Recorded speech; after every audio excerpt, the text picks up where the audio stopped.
O my dear student, welcome to my channel MH hub. আশা করি তোমরা সকলেই ভালো আছো এবং সুস্থ আছো। আজকের এই ভিডিওটা তোমরা যারা বর্তমানে অষ্টম শ্রেণী অর্থাৎ ক্লাস 8-এ পাঠরত, তোমাদের জন্য অত্যন্ত গুরুত্বপূর্ণ হতে চলেছে। তার কারণ আজকে এই ভিডিওতে আমি তোমাদের ভূগোল বিষয়টি থেকে দ্বিতীয় পর্যায়ক্রমিক মূল্যায়নের একটা মডেল প্রশ্নপত্র সম্পূর্ণ উত্তর সহ আলোচনা করতে চলেছি। আজকে এই প্রশ্নপত্রটি তোমরা যদি ভালোভাবে দেখে যেতে পারো তাহলে আসন্ন দ্বিতীয় পর্যায়ক্রমিক মূল্যায়নে পশ্চিমবঙ্গের যে স্কুল থেকেই তোমরা পরীক্ষা দাও না কেন, এর মধ্য থেকে তোমরা কিন্তু একেবারেই এরকমই একটা প্রশ্ন দেখতে পাবে। তো চলো আর কথা বাড়াবো না, একেবারেই ভিডিওর মূল পর্বে চলে যাব এবং একে একে প্রত্যেকটা প্রশ্ন উত্তর সঠিকভাবে দেখে নেবো। তবে ভিডিও শুরু করার আগে তোমাদের কাছে একটাই আবেদন, ভিডিওটা প্রথম থেকে শুরু করে শেষ পর্যন্ত অতি অবশ্যই দেখতে থাকবে, একটু স্কিপ করবে না এবং চ্যানেলে নতুন হয়ে থাকলে অবশ্যই চ্যানেলটিকে সাবস্ক্রাইব করে রাখবে এরকমই ভিডিও পাওয়ার জন্য। তো চলো আমরা একে একে প্রত্যেকটা প্রশ্ন উত্তর সহ দেখে নিই।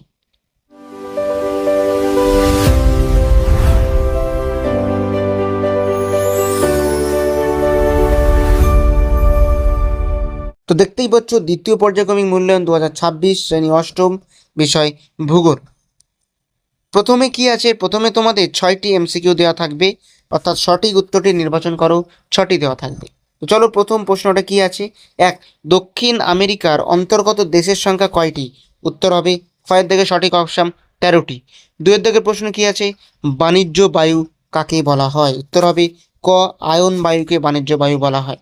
এবার চলে যাচ্ছি তিনের দিকে প্রশ্ন, পৃথিবীর যে অঞ্চলে অ্যানাকন্ডা সাপ, ট্যারেন্টুলা মাকড়সা, রক্তচোষা বাদুড়, দুটো কাঁটা মাছ ও জলজ ভোঁদড় দেখা যায় তা হলো খ, সেলভা, অর্থাৎ আমাজন জঙ্গলের কথা বলা হচ্ছে।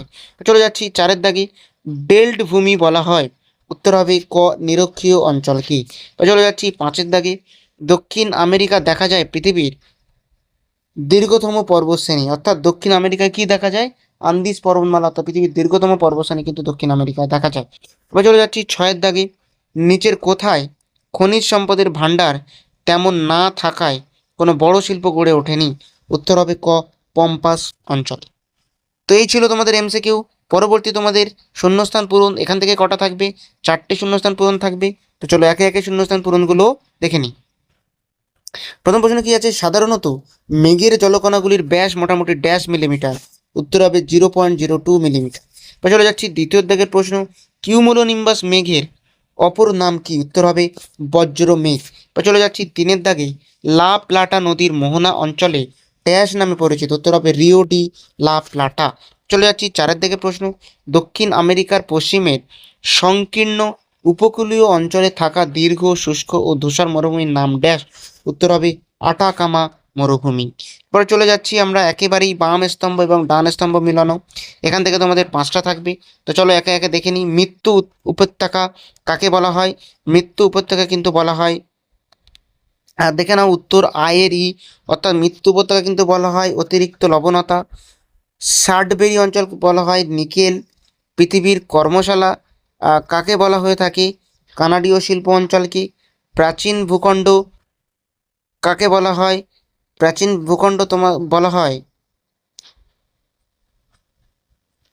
এইখানে একটু ভুল আছে, প্রাচীন ভূখণ্ড হবে কুইবেক এবং ডেরারি শিল্প হবে শিকাগো। তো তোমরা একবার এখান থেকে ডান স্তম্ভ এবং বাম স্তম্ভ উত্তরগুলো দেখে নাও।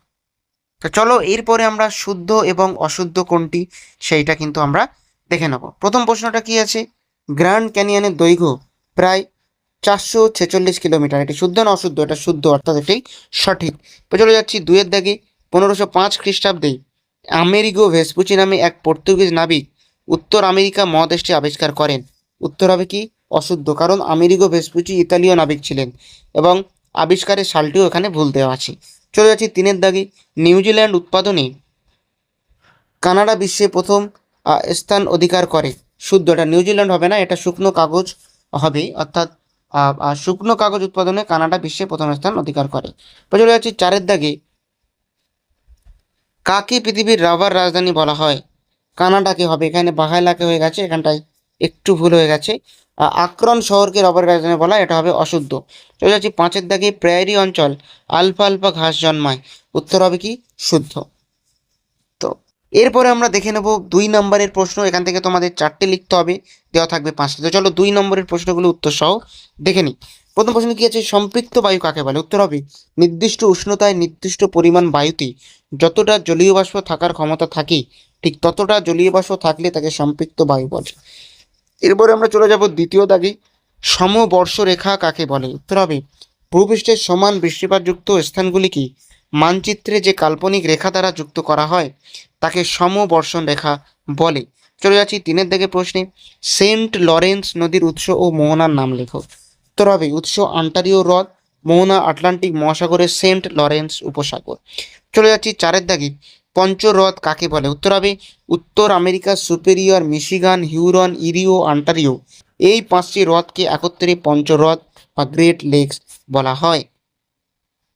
এরপরে আমরা চলে যাব একেবারেই 4 নম্বরের প্রশ্ন, 3 নম্বরের প্রশ্ন, যেখান থেকে তোমরা কিন্তু 4টে লিখতে হবে, অর্থাৎ 12 নম্বর থাকবে সেখান থেকে। এবার সেখানে যাওয়ার আগে তোমাদের কাছে একটা আবেদন, এখনো পর্যন্ত যদি ভিডিওটা ভালো লেগে থাকে একটা লাইক অবশ্যই করো, এবং এরকমই ভিডিও পাওয়ার জন্য চ্যানেলকে এখনই সাবস্ক্রাইব করো। তো চলো পরবর্তী 3 দাগের প্রশ্নগুলো দেখে নিই উত্তর সহ। তো প্রথম প্রশ্ন কি আছে, মেঘের শ্রেণী বিভাগ করো। আকৃত উচ্চতা অনুযায়ী মেঘকে প্রধানত 4 ভাগে ভাগ করা যায়। 1 উচ্চস্তরের মেঘ, সিরাস, সিরোকিউমুলাস, সিরোস্ট্র্যাটাস। 2 মধ্যস্তরের মেঘ, অ্যাল্টোস্ট্রোটাস, অ্যাল্টোকিউমুলাস। 3 নিম্নস্তরের মেঘ, স্ট্র্যাটাস, স্ট্র্যাটোকিউমুলাস, নিম্বোস্ট্র্যাটাস। এবং 4 ঊর্ধ্বমুখী মেঘ, কিউমুলাস ও কিউমুলোনিম্বাস। এবার চলে যাব 5-এর 2, উত্তর আমেরিকা শিল্পোন্নতির 4টি কারণ লেখো। উত্তর প্রচুর খনিজ জ্বালানি সম্পদের প্রাপ্যতা। 2 উন্নত পরিবহন ও যোগাযোগ ব্যবস্থা। 3 পর্যাপ্ত জলবিদ্যুৎ শক্তির উৎস। 4 উন্নত প্রযুক্তি, মূলধন ও দক্ষ শ্রমশক্তির উপস্থিতি। এবার চলে যাব 5-এর 3-এর প্রশ্ন, বৃষ্টিপাত পরিমাপের পদ্ধতি সংক্ষেপে লেখো। উত্তর হবে কি, বৃষ্টিপাত পরিমাপের জন্য রেন গেজ বা বৃষ্টিমাপক যন্ত্র ব্যবহার করা হয়। নির্দিষ্ট সময়ে বৃষ্টির জল সংগ্রহ করে একটি মাপযুক্ত নলে তার গভীরতা মিলিমিটারে পরিমাপ করা হয়। প্রাপ্ত পরিমাণই ওই স্থানের বৃষ্টিপাত হিসেবে ধরা হয়। চলে যাব 5-এর 4, অর্থাৎ 4-এর দিকে প্রশ্ন, অর্থাৎ শেষ প্রশ্ন, উত্তর আমেরিকার প্রেইরি তৃণভূমির 4টি বৈশিষ্ট্য লেখো। উত্তর 1 প্রেইরি নাতিশীতোষ্ণ তৃণভূমি। 2 এখানে লম্বা ও ছোট উভয় ধরনের ঘাস জন্মায়। 3 গম ও ভুট্টা চাষের জন্য অঞ্চলটি বিখ্যাত। এবং 4 পশুপালন ও যান্ত্রিক কৃষির ব্যাপক উন্নতি হয়েছে। তো এই ছিল আজকে তোমাদের সম্পূর্ণ 50 নম্বরের ভূগোল প্রশ্নপত্র 8ম শ্রেণীর। আশা করছি এই প্রশ্নটা তোমরা যদি ভালোভাবে দেখে যেতে পারো, আসন্ন দ্বিতীয় পর্যায়ক্রমিক মূল্যায়ন 2026-এর ক্ষেত্রে তোমাদের আর কোনো সমস্যার সম্মুখীন হতে হবে না। তো আশা করছি আজকে ভিডিওটা তোমাদের অত্যন্ত উপকারে আসবে। তোমরা অবশ্যই ভিডিওটা একটা লাইক করে দেবে এবং চ্যানেলকে সাবস্ক্রাইব করে পাশে থাকা বেল আইকন অবশ্যই প্রেস করে দেবে। আর আমাকে কমেন্টে অবশ্যই লিখে জানাবে তোমরা কোথা থেকে ভিডিওটা দেখছো। তো আজকে ভিডিও পর্যন্ত, দেখা হচ্ছে পরবর্তী নতুন এবং গুরুত্বপূর্ণ কোনো ভিডিওতে।